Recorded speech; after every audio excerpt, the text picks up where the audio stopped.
సజ్జల చిరంజీవి జోలికి రావద్దు. చిరంజీవి పద్మవిభూషణ్ గ్రహీత, దాదాసాహెబ్ పాల్కే అవార్డు గ్రహీత. అలాంటి వ్యక్తుల గురించి మాట్లాడే అర్హత నీకు లేదు అంటూ పవన్ కళ్యాణ్ సజ్జల రామకృష్ణారెడ్డిని ఘాటుగా హెచ్చరించారు.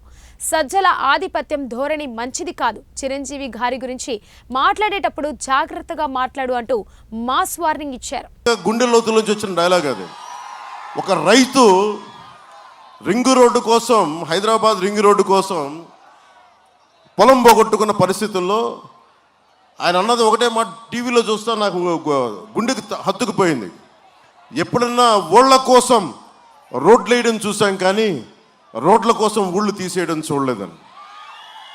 గుండె కదిలించేసింది ఆ మాట నాకు. నేను సోషలిస్ట్ కుటుంబాల నుంచి వచ్చిన వాడిని. మా నాన్న ఉమ్మడి కమ్యూనిస్ట్ పార్టీలో మెంబర్, మా నాన్న, మా పెద్దనాన్న. సో వీళ్ళందరూ ప్రజల కష్టాలకి, బడుగు బలహీన వర్గాల ప్రజలకి అండగా ఉండటానికి, మనకి మానవ హక్కుల కోసం పోరాడిన వ్యక్తులు వీళ్ళందరూ. వీళ్ళు టీన్స్లోను ఎర్లీ 20స్లో ఉన్నప్పుడు. సో నాకు ఆ నేపథ్యం నా గుండెలో ఉండిపోయింది.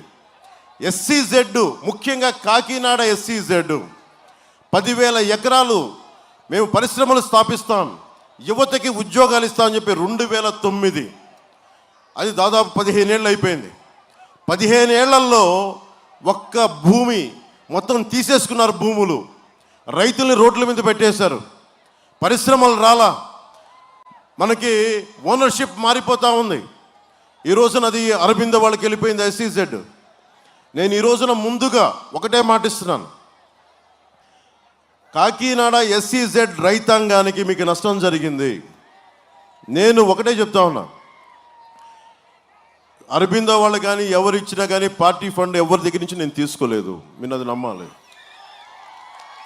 ఎందుకంటే నాకు అలాంటి ఫండ్స్ నేను తీసుకోను. ఎందుకంటే మీరు గుండెల్లోంచి ఇచ్చిన రూపాయే నాకు 1,00,000 రూపాయలతో సమానం. అరబిందో ఫార్మా వాళ్ళకి SEZకి వాడు ఏదో ఒక విలేజ్ డెవలప్ చేశామని చెప్పి దాన్ని CSR కింద ప్రకటించారు.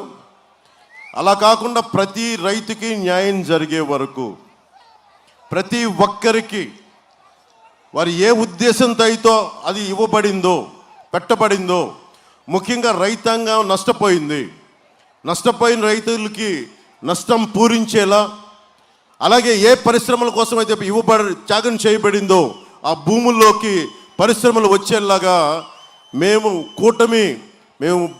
బాధ్యత తీసుకుంటాం.